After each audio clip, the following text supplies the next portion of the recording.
제가 일전에 한번 이런 얘기를 한 적이 있습니다.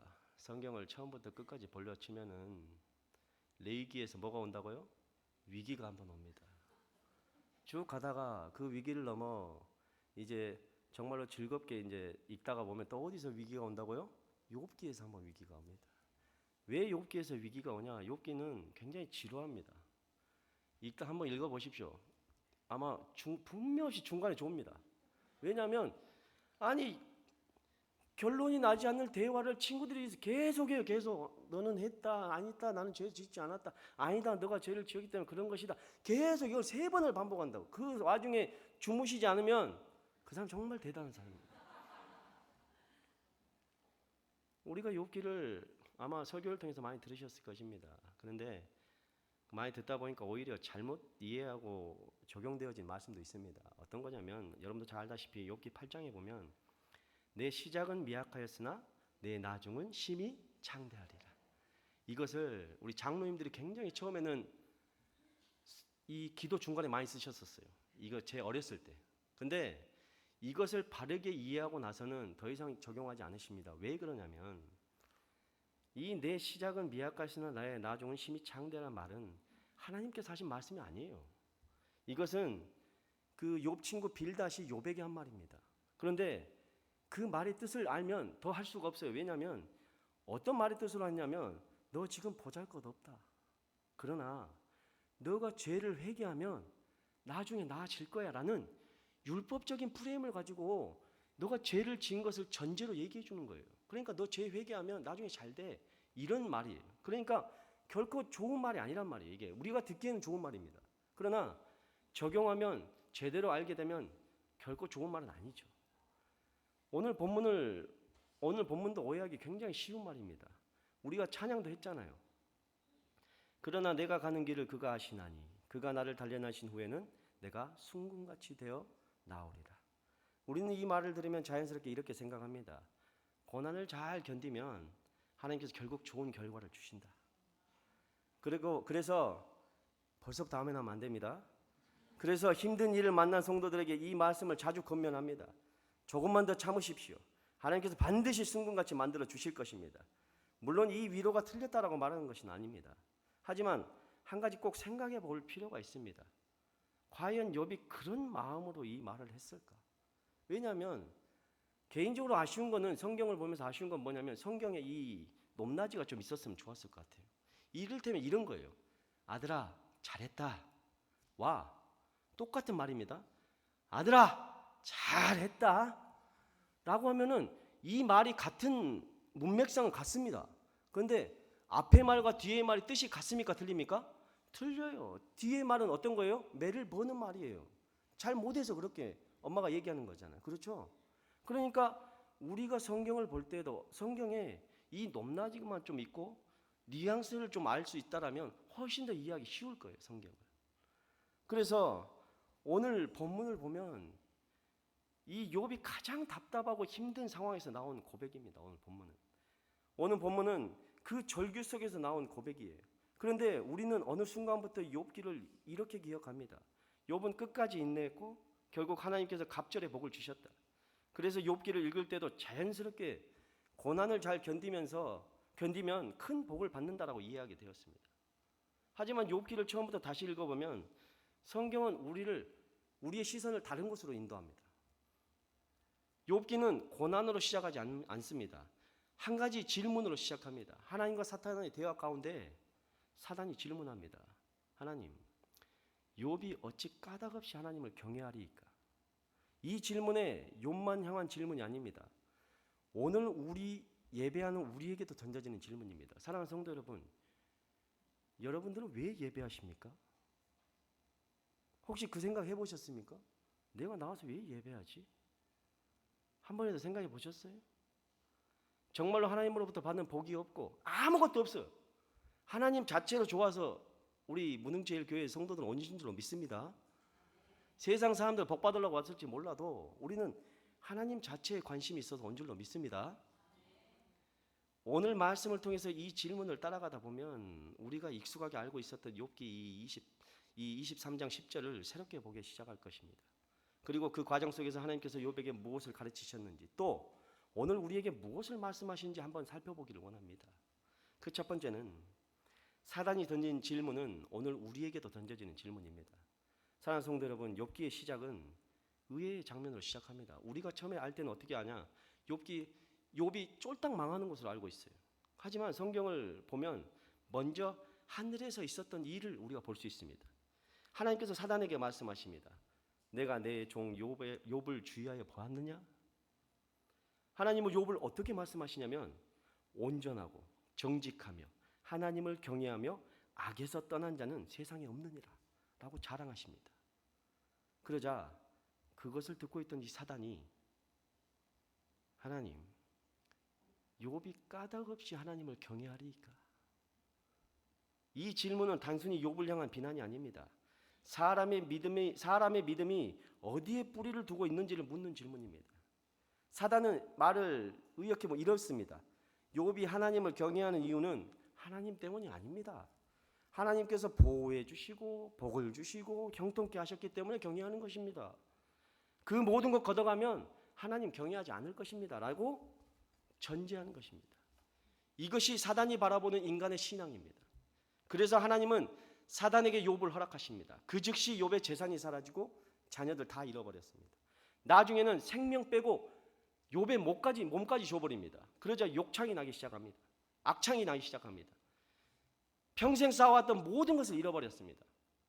그런데 여기서 우리가 놓치지 말아야 할 것은 이 고난은 단순히 욥을 괴롭히기 위한 사건이 아니라는 것입니다. 사단이 던진 질문에 대한 하나님의 대답이 시작된 것입니다. 그래서 여기서 중요한 차이가 있습니다. 우리는 성경을 통해서 하늘에 어떤 일이 있었는지를 알고 있습니다. 우리는 그렇죠? 하늘에서 하나님과 사탄과의 대화 가운데 이런 일이 욥에게 벌어진 거잖아요. 근데 욥은 지금 이 일이 알고 있습니까? 모릅니까? 몰라요. 끝까지 모릅니다. 왜 이런 일이 일어났는지, 왜 하나님께서 침묵하시는지, 왜 자신이 이런 고난을 당해야 하는지도 전혀 알지 못합니다. 그래서 욥은 계속해서 이유를 찾습니다. 친구들은 죄를 찾고 분명히 숨겨진 죄가 있을 거야. 그러나 욥은 하나님을 찾습니다. 설명을 듣고 싶었습니다. 하나님께 직접 묻고 싶었습니다. 그 절박한 마음이 담긴 고백이 바로 오늘의 본문입니다. 그러나 내가 가는 길을 그가 아시나니 그가 나를 단련하신 후에는 내가 순금같이 되어 나오리라. 이 말씀은 우리 흔히 고난을 잘 견디면 하나님께서 순금 같은 사람으로 만들어 주신다는 뜻으로 이해하면 안 됩니다. 물론 하나님께서 고난을 통해서 확실히 연단시키십니다. 그건 확실합니다. 그러나 오늘 말씀은 그것을 강조하는 구절이 아닙니다. 왜 그러냐면 우리가 성경을 볼 때 한 구절만 보면 굉장히 위험합니다. 그래서 문맥을 봐야 된다. 전체적인 문맥을 봐야 돼요. 그래서 1절부터 9절까지 교독 한번 해봅시다. 우리 한번 1절부터 9절까지 교독하고 어떤 상황 가운데서 욥이 이런 고백을 했는지 한번 봅시다. 제가 먼저 합니다. 욥이 대답하여 이르되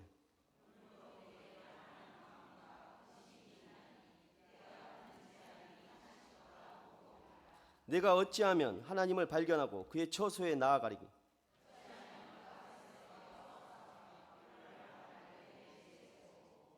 내게 대답하시는 말씀을 내가 알며 내게 이르시는 것을 내가 깨달으랴.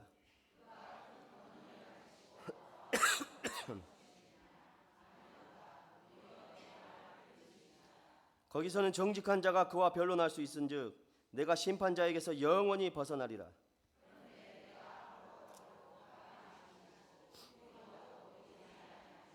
다 같이 합니다.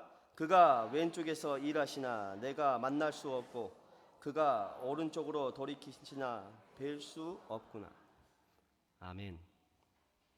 욥은 앞으로 가도 하나님을 찾을 수 없고 뒤로 가도 만나지 못하며 왼편에도 오른편에도 하나님이 보이지 않는다고 탄식합니다. 그 절망 속에서 욥은 한 가지 고백을 합니다. 그는 내가 가는 길을 아신다. 그가 아신다라는 거예요. 내가 하나님을 찾지 못해도 하나님은 나를 알고 계신다. 내가 하나님의 뜻을 이해하지 못해도 하나님은 내 삶을 모르시는 분이 아니다. 이것이 오늘 본문의 중심입니다. 그리고 이어지는 순금같이 되어 나오리라는 말도 같은 의미에서 이해해야 합니다. 욥은 자신의 미래가 형통해질 것이라 말한 것이 아니라 하나님께서 자신의 삶과 믿음을 아시며 자신의 중심을 아실 것이라는 신뢰를 고백하는 것입니다. 욥은 모든 것을 이해하지 못했습니다. 그러나 한 가지는 놓지 않았습니다. 그것은 하나님이 나를 아신다는 것입니다. 그 믿음이 욥을 붙들었습니다. 그리고 바로 그 믿음을 하나님께서는 다음 장면으로 더욱 깊게 만나 주십니다. 두 번째는 하나님은 이유를 설명하기보다 자신을 계시하십니다. 욥은 하나님을 기다렸습니다. 그 와중에 찾아온 친구들과 오랜 이야기를 나누었습니다. 친구들을 처음에는 함께 울어주었습니다. 말없이 욥과 함께 앉아 있었습니다. 그런데 시간이 지나면서 친구들은 하나같이 같은 결론을 내립니다. 하나님은 공의로운 분이시다. 이런 고난에는 반드시 이유가 있다. 그러니 분명히 내가 알지 못하는 죄가 있을 것이다. 친구들의 말은 얼핏 맞는 것처럼 들립니다. 하나님은 공의로운 분이 맞습니다. 죄를 심판하시는 것도 맞습니다. 문제는 그들이 하나님의 공의를 너무 단순한 공식으로 만들어버렸다는 것입니다. 의롭게 살면 복받고 죄를 지으면 고난당한다는 그 공식 안에서 욥을 바라본 것입니다. 그래서 친구들은 욥의 상처를 이해하려 하기보다 고난의 원인을 찾는 데 집중합니다. 반면 욥은 달랐습니다. 욥은 자신의 의를 자랑하려고 한 것이 아니라 자신이 죄가 없다는 뜻도 아니었습니다. 다만 친구들이 말하는 것처럼 이 고난이 숨겨진 죄에 대한 형벌이 아니다라는 사실은 분명히 알고 있었습니다. 그래서 친구들과 끝없이 논쟁하기보다 하나님께 직접 묻고 싶었습니다. 하나님, 제가 알고 싶은 것은 죄를 찾는 것이 아니라 하나님께서 왜 침묵하고 계시는지입니다. 바로 그 절박한 마음속에 기다렸던 욥에게 하나님께서 마침내 말씀하십니다. 그런데 하나님의 첫마디가 굉장히 황당합니다. 폭풍 속에 욥기 38장 4절에 보면 내가 땅에 기초를 놓았을 때 내가 어디 있었느냐. 아니, 처음 만나서 하신 말씀이 내가 땅에 기초를 놓았을 때 내가 어디 있었느냐. 우리는 이 말씀을 읽으면 좀 당혹스럽습니다. 욥은 고난의 이유를 묻고 있는데 하나님은 갑자기 창조를 말씀하십니다. 땅의 기초를 말씀하시고 바다를 말씀하시고 홍수를 말씀하시고 별을 말씀하시고 또 사자, 까마귀, 산염소, 들락이, 말, 독수리까지 말씀하십니다. 왜 하나님은 갑자기 이런 말씀을 하셨을까? 단순히 자신의 능력을 자랑하시는 것이 아닙니다. 하나님께서는 창조 세계를 통해서 한 가지를 보여주고 싶으신 것입니다.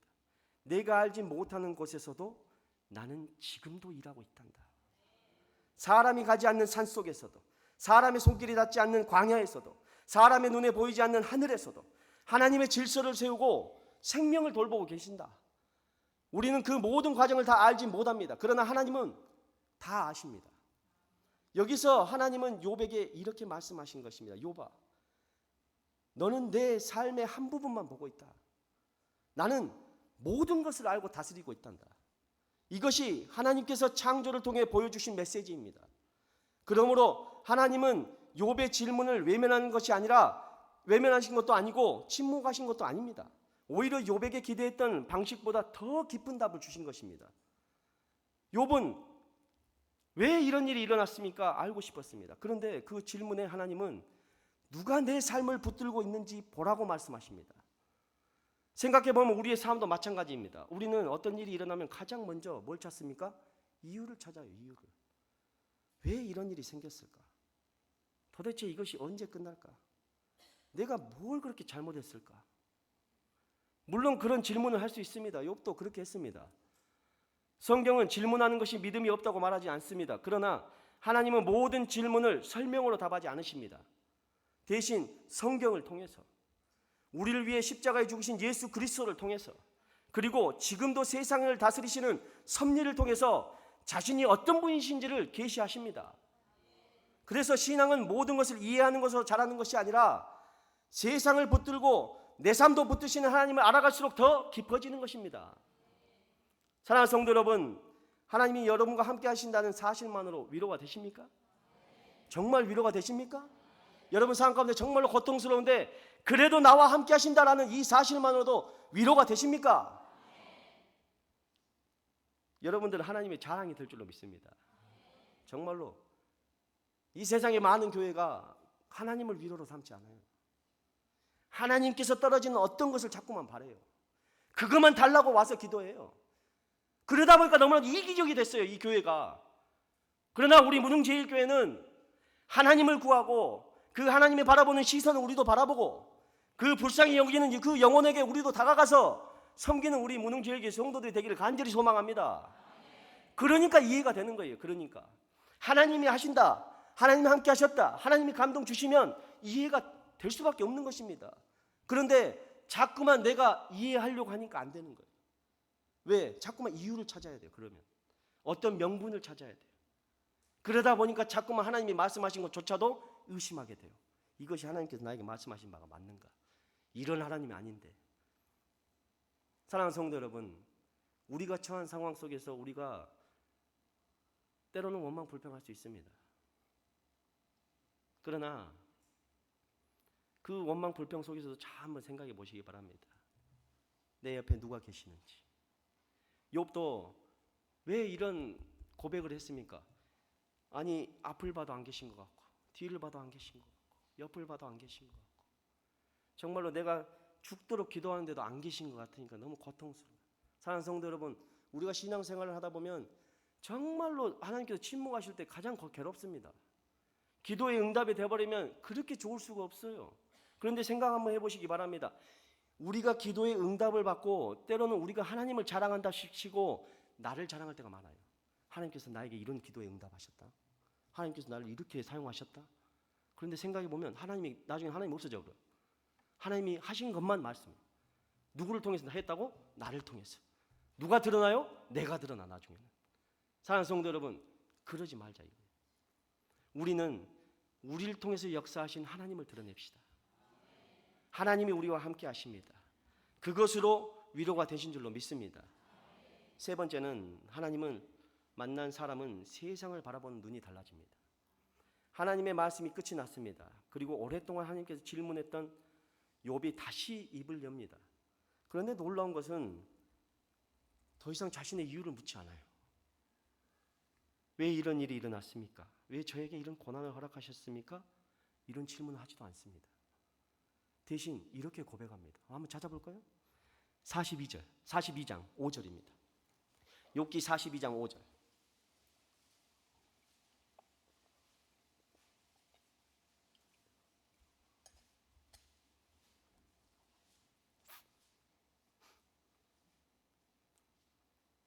우리 같이 한 목소리로 읽어봅시다. 시작. 내가 주께 대하여 귀로 듣기만 하였사오나 이제는 눈으로 주를 배움나이다. 할렐루야. 이 말씀을 읽으면 욥이 하나님을 처음 만난다는 말처럼 생각하기 쉬울 수 있습니다. 그러나 그렇지 않습니다. 욥은 원래 하나님을 믿었던 사람이었습니다. 하나님을 경외하며 살았고 하나님께 제사 드렸던 사람이었습니다. 그런데 무엇이 달라졌을까? 욥은 하나님에 대한 지식이 늘어난 것도 아닙니다.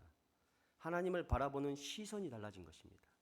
예전에는 하나님을 자신의 이해 안에서 바라보려고 했습니다. 그러니까 하나님은 공의로우시니 이런 일이 일어나면 이런 이유가 있을 것이다. 하나님이라면 이렇게 하셔야 한다. 라는 자신 속에 가둬놓은 하나님이 있었습니다.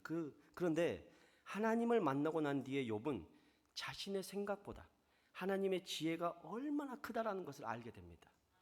그래서 이어지는 6절에서 이렇게 고백한 것입니다. 같이 한번 읽어봅시다. 시작. 그러므로 내가 스스로 거두어드리고 티끌과 제 가운데서 회개하나이다. 이 회개는 친구들이 말했던 것처럼 큰 죄를 인정하는 것이 아니라 자신의 생각으로 하나님을 다 헤아릴 수 있다고 여겼던 자리를 내려놓는 것입니다. 하나님의 지혜 앞에서 자신의 한계를 인정한 것입니다. 여기서 우리는 한 가지 더 생각해야 됩니다. 많은 사람들이 욥의 마지막을 이야기할 때 뭘 기억하냐? 12절을 기억할 것입니다. 여호와께서 욥의 말년에 욥에게 처음보다 어떻게 했다고요? 더 복을 주셨대요.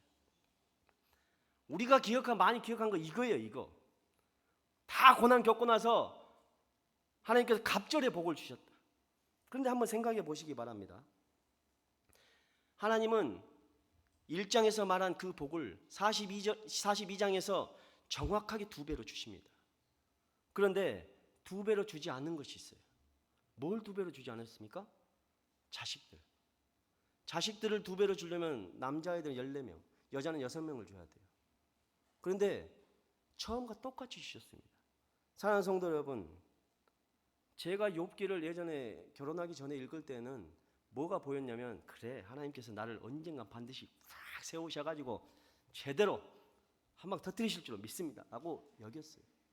그런데 나중에 내가 우리 아들이고 딸을 얻고 나서 이 말씀을 보는데 그렇게 안 보이는 거예요. 욥이 지금 이 2배의 축복을 받았는데 솔직히 기쁠까요? 그렇게 기쁠까요? 사랑하는 성도 여러분, 우리 박상률 장로님 자녀가 3명이죠. 만약에 박상률 장로님 지금 3명은 죽일 수 없으니까 4명이 있다고 합시다. 넷째가 있어요. 넷째가 죽었어. 근데 박상률 장로님 하는 일이 다 잘 돼요. 너무 형통해. 하는 것마다 잘 돼버려요. 장로님 좋습니까? 정말로? 그 4번째 자식이 기억이 안 날까요? 사랑하는 성도 여러분, 생각해 보시기 바랍니다. 욥이 갑절로 복을 받은 건 맞습니다. 2배로 받았어요. 그런데 그 받은 복을 정말로 거기에 눈이 가겠습니까?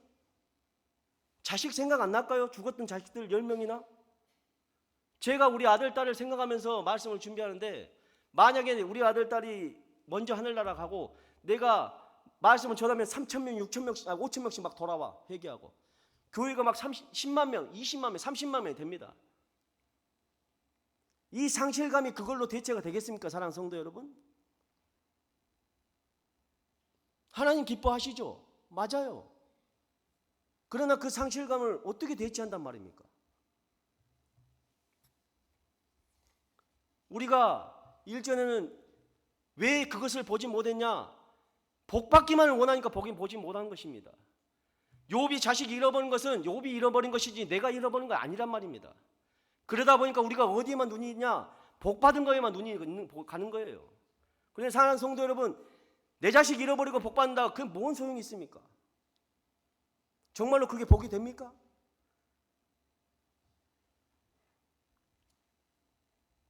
성경이 보여주는 장면은 재산이 아니라 먼저 이걸 보여주신 거예요. 그래서 내가 죽게 대하여 귀로 듣기만 하였사오나 이제는 눈으로 주를 배웁나이다. 하나님께서 욥의 삶에 과거를 지워버리신 것도, 상실을 없애버리신 것도 아닙니다. 그 상실 가운데 있는 욥에게 자신을 더 깊이 알게 하십니다. 그리고 하나님을 아는 가운데 다시 살아갈 은혜를 하나님께서 주신 것입니다. 그러니까 살 수 있는 거예요. 사랑하는 성도 여러분, 혹시나 여기는 없죠? 자식을 먼저 떠나보낸 부모님. 괜히 질리네요. 괜히. 근데 우리가 자식을 떠나버리고 살아갈 수 있는 부모들을 보면 진짜로, 저도 이전에 서강교회에서도 만났습니다마는, 살아갈 수 있는 은혜는 하나님께서 공급해 주십니다. 그 어떤 걸로 대체할 수 없어요. 사랑하는 성도 여러분, 우리도 살다가 보면 모든 이유를 다 알게 되는 날이 오지 않을 수도 있습니다. 기도했던 모든 질문에 원하는 방식, 답을 얻지 못할 수도 있습니다. 그러나 하나님께서 우리에게 가장 중요한 것을 주십니다. 그것은 바로 하나님 자신입니다. 하나님을 더 깊이 알아가면 갈수록 환경이 먼저 변해서 평안을 얻는 것이 아니라 하나님을 신뢰하기 때문에 삶을 바라보는 눈이 달라지는 것입니다. 이것이 욥이 마지막에 얻은 가장 큰 회복입니다. 사랑하는 성도 여러분, 이제 말씀을 마치겠습니다. 오늘 우리가 욥기 23장 10절의 말씀을 살펴본 것이 아니라 욥기 전체를 한번 봤습니다. 처음에 사단은 하나님께서 복을 주시니까 하나님을 믿는 것이다라고, 복이 사라지면 신앙도 사라질 것이라고 하나님 앞에 질문하며 욥의 모든 것을 가져갑니다. 하지만 하나님께서는 그 고난의 이유를 욥에게 설명하지 않으십니다. 대신 창조로 보여주십니다. 지금도 세상을 지혜롭게 다스리고 계시는 하나님 자신을 계시하셨습니다. 그리고 욥은 모든 질문에 답을 얻은 사람이 아니라 하나님을 더 깊이 알게 된 사람이 되었습니다. 그래서 그 마지막 고백은 이제 눈으로 주를 배움나이다입니다. 이것이 욥의 결론입니다. 이해가 된 것이 아니라 하나님을 아는 믿음이 깊어진 것입니다. 우리의 신앙도 다르지 않습니다. 살다 보면 설명되어지지 않는 일들이 정말로 많습니다. 기도를 해도 이유를 알 수 없고 왜 이런 일이 일어났는지 끝내 이해하지 못한 일들도 수두룩합니다. 그때 우리는 자꾸 이유에만 집중합니다. 하지만 하나님께서는 모든 이유를 설명하시기보다 우리의 삶을 붙들고 계시는 하나님을 바라보시길 바랍니다. 그래서 신앙은 모든 것을 아는 사람이 되는 것이 아니라 이해할 수 없는 순간에도 하나님을 신뢰하는 사람이 되어가는 것입니다. 그리고 우리는 욥보다 더 큰 은혜를 받은 사람입니다. 욥은 하나님께서 어떤 계획으로 자신의 삶을 이끌어 가시는지 알지 못했습니다. 그러나 우리는 십자가를 통해서 알 수 있습니다. 예수님께서 아무 죄도 없으셨지만 우리를 위해 고난 받으셨습니다. 그가 찔림은 우리의 허물 때문이요 그가 상함은 우리의 죄악 때문이라.